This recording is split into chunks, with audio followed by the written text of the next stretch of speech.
My kids, I've got 3 children. One of them goes to college, and yes, the VA is helping us, thank God.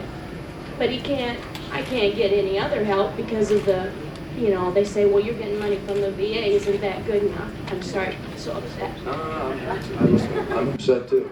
Explain that to you. I'm a teacher. I came here undecided. And there's education issues that I also have.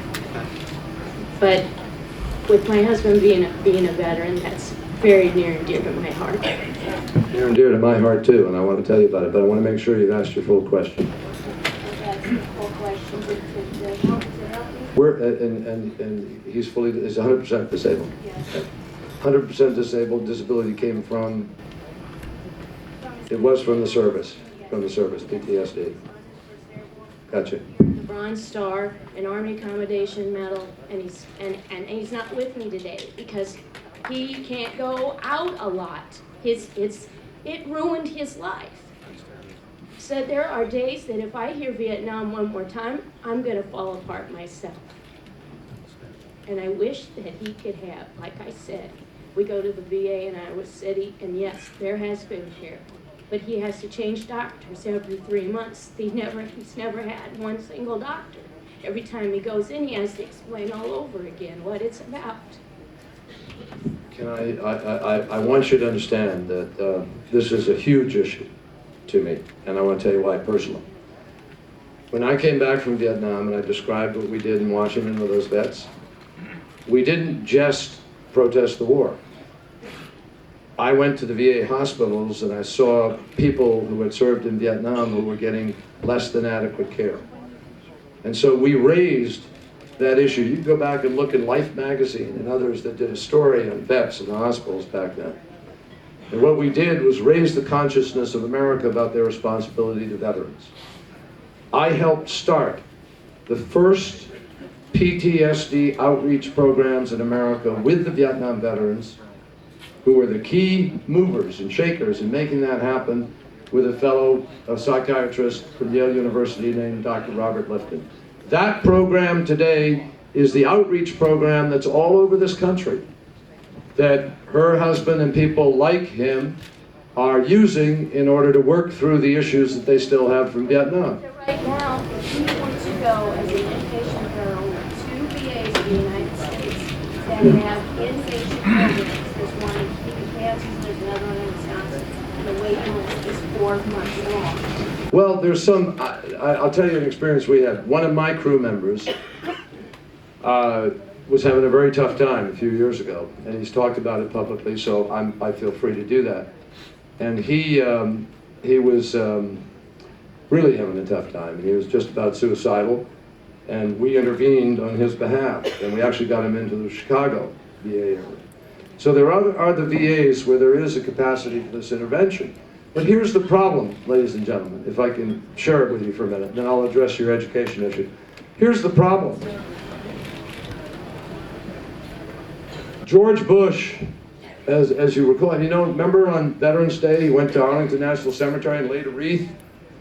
The very next morning, I picked up the paper and read that 1.2 million veterans were being pushed off the VA by the increase in enrollment fees and costs. 40,000 veterans, 41,000 to be precise, are waiting months to be able to get a doctor to sign off on the prescription that's already been given to them in the private sector, but they can't get it filled till they get the VA sign off. 90,000 veterans are waiting to get into the VA, this kind of problem. And you've got 400,000 veterans in something called Category 8, who've been denied access to the VA altogether and told, sorry, don't apply, we don't have the money. Now this goes right back to what I was talking about at the beginning of our discussion. We don't have the money, $3 trillion in tax cuts, but we don't have the money for our vets. And we're now busy creating a new generation of veterans. So here's what I want to say to you, and I've talked about this all over the country. There are vets here today, vets, all the vets here, raise your hands. All right, so thank you to these vets. These vets are here Jim Wasser's here because they know I've been talking about this, because I'm going to keep faith with those veterans, as I have for 35 years. I wrote the Agent Orange bill. I voted against every single cut, and I voted for every single increase to the VA. And we're fighting now to make something else right that is wrong. Veterans with disabilities who are retired earn their retirement because they served a certain number of years or they get injured. Their disability is for a disability. But you know what the government makes them do? They deduct their disability from their own pension, so effectively they're paying for their own disability. And we're going to change that with something called concurrent receipt, so veterans can get their pension separately and get their disability separately. And that's what ought to happen. Now,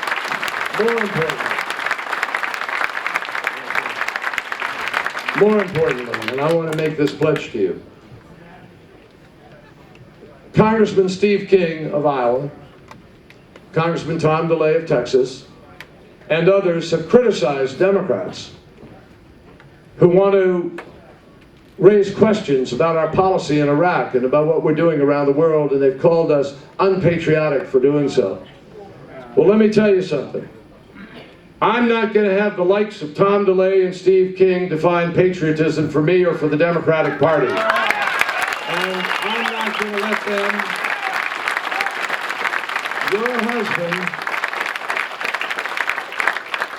Your husband and every veteran like him are the first definition of patriotism.